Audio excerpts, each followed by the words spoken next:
በሚሄድበት መንገድ ምራው፣ በሸመገለ ጊዜ ከእርሱ ፈቀቅ አይልም። ምሳሌ 22 ቁጥር 6። ይህ ሂድና የሠራውልህን መስክር ተብሎ በኢየሱስ ክርስቶስ የተሰጠኝን ትእዛዝ በመቀበል የቀረበ ታላቅ ግሩምና ምስጢራዊ የሆነ እግዚአብሔር ሥራ ታሪኬ ነው። አንድ ሰው መጥፎ ዕድልን እንደ የተወሰነ የዕድል ሥራ አድርጎ ሊወስድና በመሆኑም የሕይወታችንን ክንውኖች መለወጥ እንደማንችል አድርጎ ሊያስብ ይችላል። ለተወሰነ ደረጃ ያህል ይህ እውነት ነው። የእግዚአብሔር ልጅ ክርስቲያንን አስመልክቶ ግን ሕይወቱ በቅድ ያለች ናት። ምሳሌ 16 ቁጥር 9። የዚህ ዕቅድ መሟላት ወይም አለመሟላት ግን በአንዳንድ ምክንያቶች ላይ የተወሰነ ይሆናል። ይህም የግለሰቡ ወደ እግዚአብሔር መቅረብ፣ የግለሰቡ ስለ ሕይወት ፍጻሜ ያለው አመለካከትና ግለሰቡ የሚኖርበት ህብረተሰባዊና መንፈሳዊ ሁኔታዎች ናቸው። የሕይወት አቅጣጫ አንዳንድ ውጫዊ ከሆኑ ነገሮች ግጥሚያ ይደርስበታል። ውድቀቱ የሚሆነው ግን በአንድ ወይም በሌላ መንገድ ፈቃድህን ስትሰጥ ነው። ይህም ለመልካም ወይም ለመጥፎ፣ ለመውደድ ወይም ለመጥላት፣ ለማወቅ ወይም ላለማወቅ ነው። የመታዘዝ ፈቃደኝነት አዲስ ለተወለዱ ክርስቲያኖች ታላቅ ኃይል ሲሆን፣ ያለመታዘዝ ደግሞ ኃጢአተኞችን የማጥፊያ ኃይል ነው። አንድ ሕፃን ብቻውን ሲተው ከሁለት ኃያላት በአንድ ቁጥጥር ስር ይውላል። ይኸውም በጥሩ ወይም በመጥፎ፣ በትክክል ወይም በስህተት፣ በእግዚአብሔር ወይም በዲያብሎስ ነው። እያንዳንዱ ሰው ከነዚህ ከሁለቱ የሕይወት ኃያላት ግጥሚያ ይኖርበታል። ስለዚህም በየትኛው መኖር እንዳለበት መምረጥ የእርሱ ፋንታ ነው። መጽሐፍ ቅዱስ ልጅህን በሚሄድበት መንገድ ምራው፣ በሸመገለ ጊዜ ከእርሱ ፈቀቅ አይልም ብሎ የሚናገረው ለዚህ እንደሆነ አምናለሁ። መቼም ለአንድ ሕፃን ልጅ ልብ እጅግ ውድና ቅርብ የሆነችው እናቱ እንደሆነች ሁላችንም እንስማማለን። እናትና አባት የሌላቸው ሕፃናት እናትና አባት ካላቸው ሕፃናት የበለጠ ለዲያብሎስ ውጊያ የተጋለጡና እድለቢሶች ናቸው። እናት የሰውነትና የነፍስ ጠባቂ ናት። ነገር ግን ሁለቱንም ላጣ ሐዘኑ እጥፍ ይሆናል። ውስብስብ በሆነ ሁኔታዎች ውስጥ ለገባ ደግሞ እጅግ የላቀ ይሆንበታል።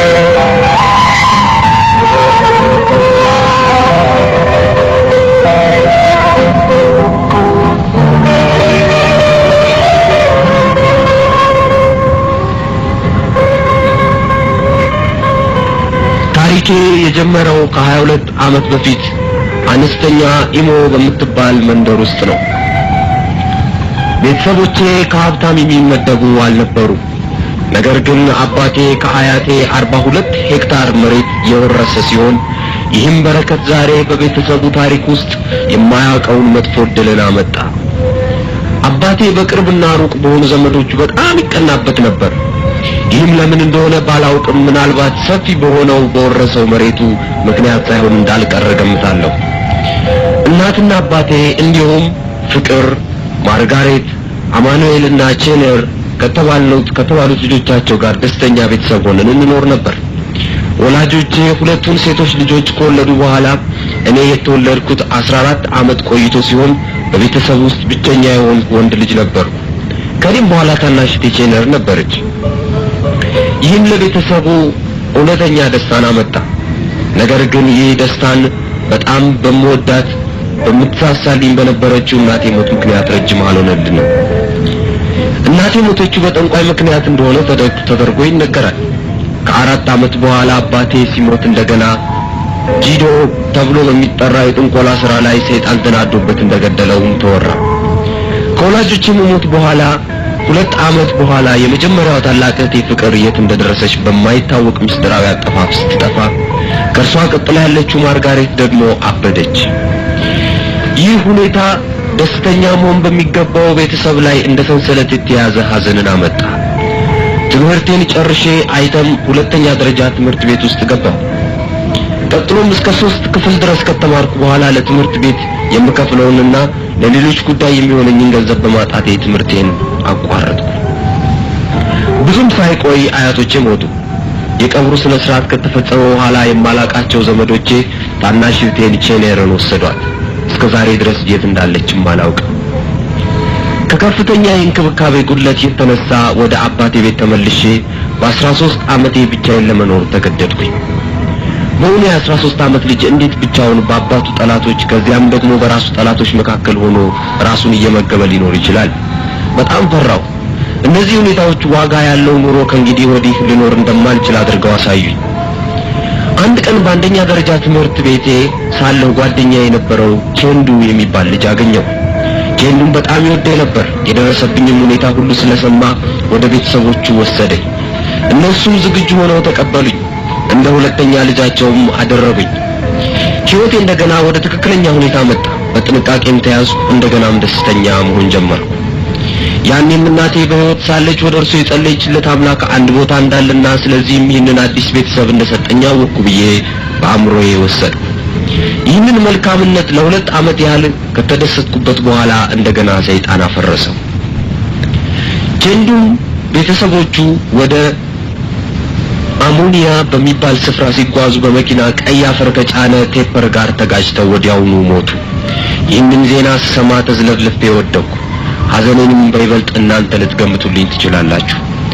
ከቀብሩ ስነ ስርዓት በኋላ መጽናናት ቻልኩኝ። ለሚቀቅሉ ሰዎች እንጨትን በማቅረብና በመላላክ ካገለገልኩ በኋላ መጨረሻ ወደ አባቴ ቤት ተመልሼ ራሴን ለመመገብ የአሽከርነት ስራን መስራት ቀጠልኩኝ። አስቸጋሪ የሆኑ ስራዎችን በእርሻና በአትክልት ቦታዎች ቀኑን ሙሉ ተጉዤ ከትላልቅ ሰዎች ጋራም ደግሞ አሳ ማጥመድ ቀጠልኩ። ከምኖርበት አካባቢ አንድ ሰው በእርሻው ላይ በቀን 50 ሳንቲም እየሰጠኝ እንድሰራ ቀጠረኝ። በእርሻው ቦታ ላይ ሆነን የሚከተሉትን ጥያቄዎች እንድመልስለት ኮስተር ብሎ አቀረበልኝ። መጀመሪያ አባቴን መሬት እንዳሳየው፣ ቀጥሎም ከዚያ መሬት ላይ ደግሞ እንድሰጠው፣ በሶስተኛም ደረጃ ቀኑ ሙሉ ከሰራሁለት በኋላ ደሞዜ በእርሱ ቤት እራት መብላት ብቻ እንደሚሆን ነገረኝ። በመጀመሪያ ደረጃ እንዴት የ13 ዓመት ልጅ አባቱን መሬት ያውቃል? በዚህ አይነት ዕድሜ ምንም ያህል ቅርበት ቢኖራቸው ለሌላው ሰው አሳልፎ ለመስጠት ምን መብት ነበረው? በመሆኑም የሰውየውን ጥያቄ ተቃወምኩኝ። እርሱም ተናደደ። ከዚያም በኋላ በዚያ ጫካ ውስጥ እንደሚገድለኝ ከልቡ ተናገረኝ። እኔም ፈራውና በመጮህ እርዳታን እየጠየቅኩኝ ሮጥኩኝ። እንዳጋጣሚ ቦታው ጥቅጥቅ ካለ ጫካ ውስጥ ራቅ ብሎ ስለነበረ ማንም ሊረዳኝ አልመጣም። እርዳታ ግን ከእግዚአብሔር ዘንድ ሆነልኝ። በጩቤ ሊወጋኝ ሞከረ። ነገር ግን ወጣት ስለነበርኩ አምልጬ ስሮጥ 1 ሜትር ከ82 ጥልቀት ካለው ጉድጓድ ውስጥ ወደቅኩኝ። በሳርም ተሸፈንኩኝ። ብዙ ፈለገኝ። ከዚያም ሊያገኘኝ ስላልቻለ ተስፋ ቆርጦ ሄደ። ቀጥሎ ከዚያ ውስጥ በትክክል ከወጣው በኋላ በሌላ መንገድ ወደ ሰፈር ተመለሱ። ይህንንም ጉዳይ ለሰፈር ሽማግሌዎች አመለከቱ። ነገር ግን ሁልጊዜ እናትና አባት የሌላቸው ልጆች የሚገጥም የተለመደ ችግር በመሆኑ ምንም እርምጃ አልተወሰደልኝም ነበር። ይህ ሁኔታ እውነተኛ ጥላቻ በወጣቱ ልቤ ውስጥ ፈጠረ። ማንም አልወደደኝም። ማንም ስለኔ ግድ እየሰጠው አልነበረም። ለምንስ ቤተሰቦቼ እንደሌሉ እያወቁ ሊገሉኝ ይፈልጋሉ የሚል ነገር በአእምሮዬ ተቀረጸብኝ። ሕይወቴ በችግር የተሞላች ሆነችብኝ። ከዚያ በኋላ በመንደራችን ወደሚገኝ ቤተክርስቲያን ተመልሼ የአሴምብሊ ኦፍ ጎድ ቤተክርስቲያን ሙሉ አባል ሆንኩኝ። አሁንም የዛ ቤተክርስቲያን አባል ነኝ። ነገር ግን የቤተክርስቲያኑ አባላት በተለይም አንዳንዶቹ ስለኔ የሚያውቁ ሆነው ሊጠነቀቁልኝ አልወደዱም። እዚህ ላይ እንዲተኮርበት የምፈልገው ነገር የቤተክርስቲያኑ ሙሉ አባል የሆንኩት ኢየሱስ ክርስቶስን ሳላውቅ መሆኑ ነው። እንደገና መወለድ ማለት ምን ማለት እንደሆነም አላውቅም ነበር። ዛሬም በእንደዚህ አይነት ሁኔታ በቤተክርስቲያን ውስጥ ያላችሁ ሁሉ ሕይወታችሁን ለጌታ ለኢየሱስ ክርስቶስ እንድትሰጡት እመሰክርላችኋለሁ። ቃሉ እንዲህ ይላልና ነው፣ እርሱ ስለእናንተ ያስባልና የሚያስጨንቃችሁን ሁሉ በእርሱ ላይ ጣሉ። አንደኛ ጴጥሮስ ምዕራፍ 5 ቁጥር 7። በዚህ ሁሉ ችግርና መከራ ውስጥ እያለሁ አሊስ ብቅ አለች። አሊስ በአንደኛ ደረጃ ትምህርት ቤት አብረን አንድ ወንበር ላይ ቁጭ ብለን የተማረንና በጣም የምንዋደድ ጓደኛሞች ስንሆን የ5 ዓመት ዕድሜ ልዩነት የነበረንና የምትበልጠኝ ልጃገረድ ነበረች። በዚህ በሕፃንነት ፍቅራችን ባደግን ጊዜ እንደምንጋባ ሁሉ ቃል ተግባብተን ነበር። በዚያን ጊዜ 11 ዓመት የነበረ ሕፃን በ5 ዓመት ከምትበልጠው ልጃገረድ ጋር ያው ምንም ትምህርት ሳይኖረው የሚበላው አንዳች ሳይኖረው ለጋብቻ ቃል ኪዳን ማድረግ የሚያስደንቅ ነበር። ከዚያም በኋላ ናሊስ አጉሬ ወደሚባል ከተማ ለሁለተኛ ደረጃ ትምህርቷ ሄደች። እዛም እያለች ብዙ የፍቅር ደብዳቤዎችን ተለዋውጠን ነበር። ዳግመኛ ካሊስ ጋር ስንገናኝ እኔ 15 እሷ 20 ዓመት ሆነን ነበር። እሷ የሁለተኛ ደረጃ ትምህርቷን ጨርሳ ቤተሰቦቿ በሚኖሩበት ሌጎስ ከተማ በአንድ በታወቀ ባንክ ቤት ውስጥ ተቀጥራ ትሰራለች። አሊስ ከመጀመሪያ ጀምሮ ታውቀኝ ስለነበርና ችግሬንም የተረዳች ስለሆነ ይህንን በማስተካከል ፍላጎቷን አሟላችብኝ። አብረን እንደምንኖር ከነገረችኝ በኋላ በሌጎስ የሚገኘውን የቤት አድራሻዋንና 50 ብር ሰጠችኝ። ይህ በህይወቱ ሙሉ በቀኑ ከሁለት ብር በላይ አግኝቶ የለማያውቅ 15 ዓመት ልጅ ታላቅ ዕድልና ደስታ እንዲሁም ከሰማይ የወረደ መና ያህል ሲሆን በአንጻሩም ሌጎስ ብዙ ገንዘብና ለህይወት አስፈላጊ የሆኑ መልካም ነገሮች በሙሉ የሚገኙባት እንደሆነ አድርጌ ገመትኩኝ። ስለዚህ ወደ ሌጎስ ሄጄ የራሴን ገንዘብ ማግኘትና ሀብት ማከማቸት አለብኝ አልኩ። ወደ ሌጎስ መሄድ ብቻኛ የሆነ መሸሸጊያ መንገድ እንደሆነ አድርጌ ወሰንኩ።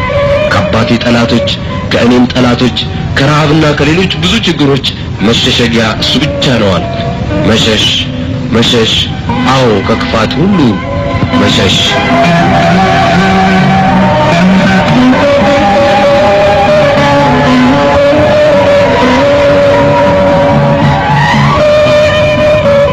አጀማመር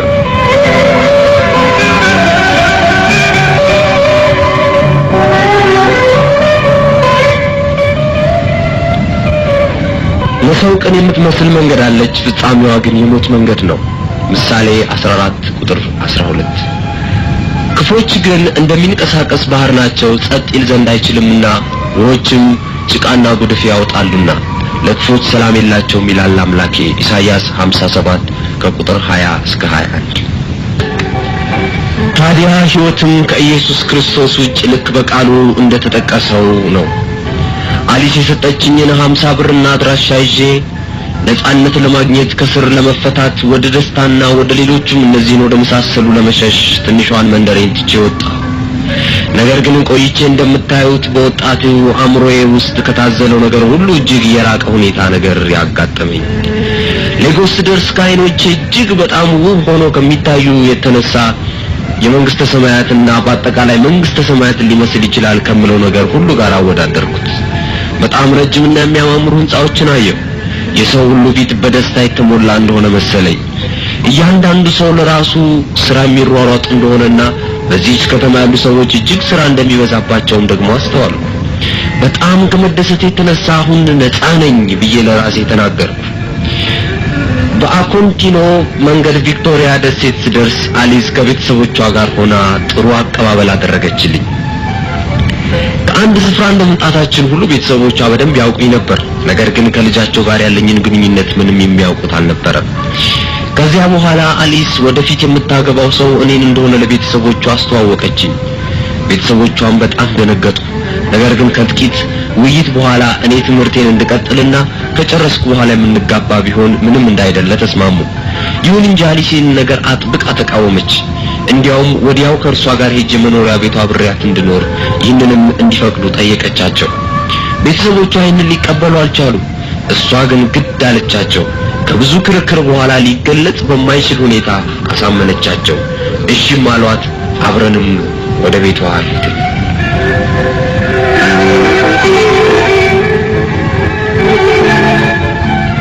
በጣም ቆንጆ የሆነችው አሊስ በከተማው አንደኛ በነበረው ባንክ ቤት ውስጥ እንደምትሰራና እኔንም በጣም ሀብታም እንደምታደርገኝ ለህይወትም አስፈላጊ የሆኑ ነገሮችን ሁሉ እንደምትሰጠኝ ነገረችኝ።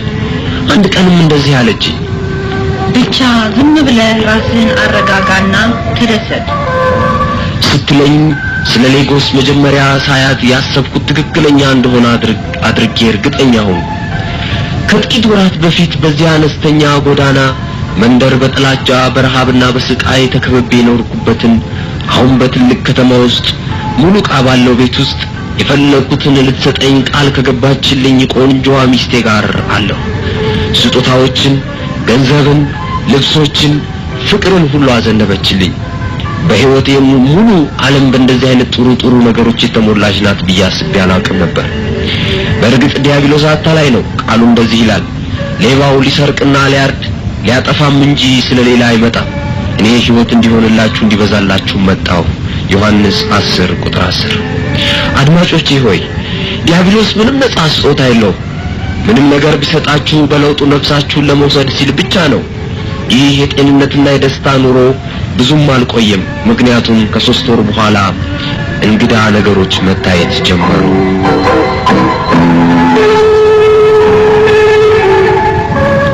ሚስጥራዊ ልምምዶች።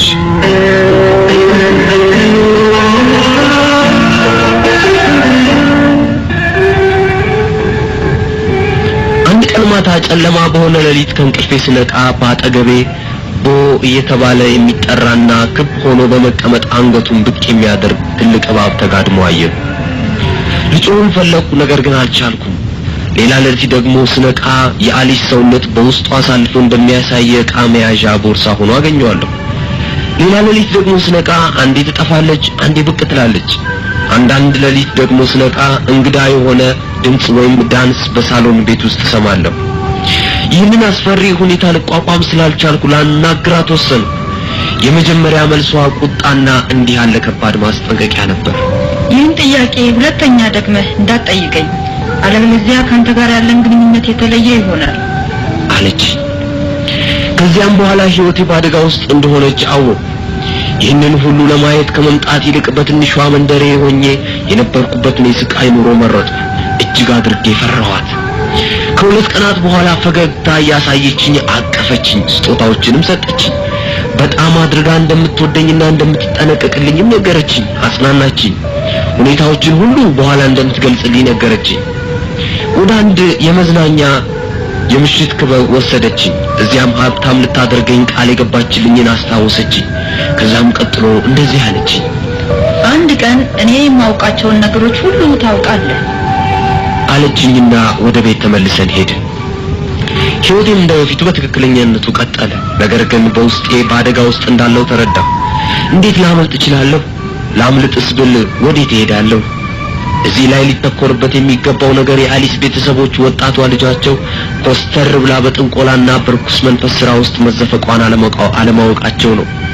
እኔንም ሕይወቴን የምወዳት ከሆነ ይህንን እንዳልነግረባቸው ከባድ ማስጠንቀቂያ አስጠንቅቃኛለች። አድማጮቼ ሆይ የ20 ዓመት ልጃገረድ እነዚህን ነገሮች ሁሉ ታደርጋለች ብላችሁ ትገምታላችሁ? የውጭው ዓለም የሚያያት እንደ አንዲት ቆንጆና ጉዳት የማታደርስ በአንድ ትልቅ ባንክ ቤት ውስጥ የምትሰራ ልጃገረድ ሲሆን እሷ ግን የዲያብሎስ መልእክተኛ ነበረች። ስለዚህ አድማጮቼ ዛሬም በዓለማችን ብዙ አሊሶች አሉ።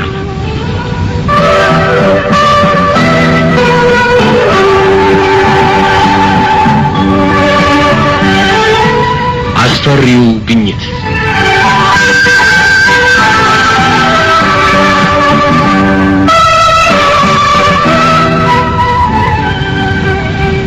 አንድ ቀን እሷ ስራ ከሄደች በኋላ በቤት ውስጥ ያለውን ነገር ለማወቅ እየተዘዋወርኩ ማየት ፈለግኩ። ወጣት እንደመሆኗ መጠን ቤቷ በደንብ የተያዘና ሁሉ ነገር የተሟላላት የሚያምር ነበር። 4 የማቀዝቀዣ ቤቶች ነበሯት። አንዱን ስከፍተው የሰው ጭንቅላቶች፣ የደረቀና ትኩስ የሆነ የሰው ስጋ አየሁ። በጣራው ውስጥ ደግሞ አጽሞች ነበሩ። በሌላው ወደ ጥግ በነበረው ክፍል ውስጥ የውሃ ማሰሮ፣ በውስጡ ደም፣ በመካከሉም ላይ ትንሽ ዛፍ፣ ትንሽ ቅልና ቀይ ጨርቅ ጎን ሆኖ አየሁ። ከዚህ በላይ ልቀጥል አልቻልኩም። አሁን የሞተ ሰው እንደሆንኩ ራሴን አወቅኩ። ወዴትም ልሄድ እንደማልችል ሁሉ ለሚመጣው ለማንኛውም ነገር ሕይወቴን አስገዝቼ አፌንም ለጉሜ ሞትም ቢሆን ወይም ሕይወት መጠባበቅ ጀመርኩ። አሊስ ከመስሪያ ቤቷ ተመልሳ ስትመጣ በአስተያየቷ መስሪያ ቤት ሆና በቤት ያደረኩትን ሁሉ እንዳወቀችብኝ ገባኝ።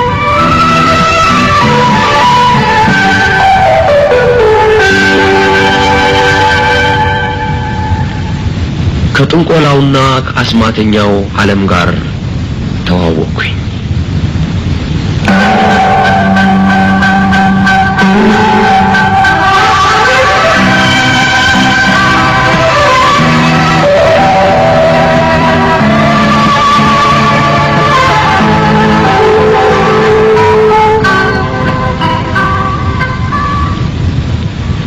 በሚቀጥለው ቀን ወደ አንድ ስብሰባ አብረን እንድንሄድ ጠየቀችኝ። በጀማ አንድ እስረኛ ሆኛለሁና ሌላም አማራጭ ስለሌለኝ እሺ አልኳት። ከከተማው ወጣ ብሎ ወደሚገኝ አንድ ትልቅ ህንጻ ሄደን ስንደርስም የሚገባው ጀርባ ዙሮ እንደሆነ ነገረችኝ። ምድር ቤት ውስጥ ወደሚገኝ ትልቅ አዳራሽ በኋላ የገባው ከኔም በኋላ እሷም በዚያው አኳኋን ገባች። አዳራሹ በጣም ሰፋ ያለና 500 ያህል ወንዶችና ሴቶች ክብ ሰርተው የተቀመጡበት ነበር። ከነርሱም በላይ ጭንቅላቱ ብቻ የሚታይ ነገር ግን የተቀረ ሰውነቱ የሌለው ሰው እንደ መሪ ሆኖ ተቀምጧል። ከነዚህ ሰዎች አንዳንዶቹ ተማሪዎች፣ አንዳንዶቹ ዩኒቨርሲቲ ለመጨረስ ጥቂት የቀራቸው፣ አንዳንዶቹ ደግሞ የዩኒቨርሲቲ ምሩቃን፣ አንዳንዶቹ መምህራንና የመሳሰሉት ናቸው። አሊስ በግድግዳ ያለውን ቁልፍ ስትጫነው ከወለሉ ውስጥ ወንበር ወጣና ተቀመጥኩበት። ለእርሷም እንዲሁ አድርጋ ሌላ ወንበር ወጥቶ ተቀመጠች። ከዛም ለተሳታፊዎቹ አዲስ አባል መሆኔን አስተዋወቀችኝ። እነርሱም በጭብጨባ ተቀበሉኝ። ይህንንም በማድረጓ አሊስ እድገትን አገኘች። በስብሰባው ወቅት ምንም ሊገባኝ ያልቻለን ነገር ተወያይተው በስተመጨረሻ ሌላ ጊዜ ብቻዬን እንድመጣ በመሪው ተጠይቄ ስብሰባው አበቃ። ይህ ነበር እንግዲህ ከአስማተኛው ዓለም ጋር የነበረኝ የመጀመሪያው ትውውቄ። በዚያኑ ሌሊት ልክ በ8 ሰዓት አሊስ ከእንቅልፌ ቀስቅሳኝ አስደንጋጭ ነገሮችን ታጫውተኝ ጀመረ።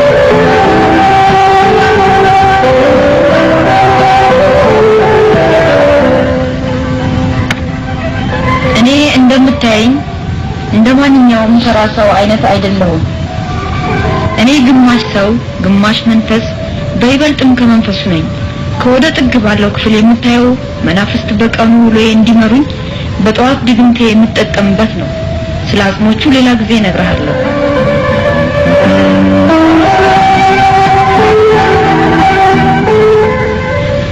ይህንን ስትለኝ ምንም ቃል አልተነፈስኩም። ስለ ዓለም ምስጢራት የሚያስረዱ መጽሐፎችን እንዳነባ መጣችልኝ። እኔም ሁሉም ነገር ለማወቅ ጉጉት በሆነው አእምሮዬ ለማንበብ ወሰንኩ። በአጭር ጊዜ ውስጥ በጣም ፍላጎት አደረብኝ። ታዲያ እሷም ይህንን ሁኔታዬን ወዲያው ስታይ እኔ ሳላውቀው ህንድ ወደሚገኘው የአስማተኞች ህብረት ስሜን ላከች። በፊት እንደተነገረኝ ወደዚያ ወደ ስብሰባው ስፍራ ብቻዬን ሄድኩኝ። ከዚያም 9 አዳዲሶችና አንዳንድ መስካሪያኖችን አገኘሁ። እኛም ሁኔታውን ወይም ስራውን መጀመራችን ስለነበር ወደ አዳራሹ መሃል ተጠርተን የሚከተሉት ነገሮች ተፈጸሙብን። መስኮት ለማጣበቅ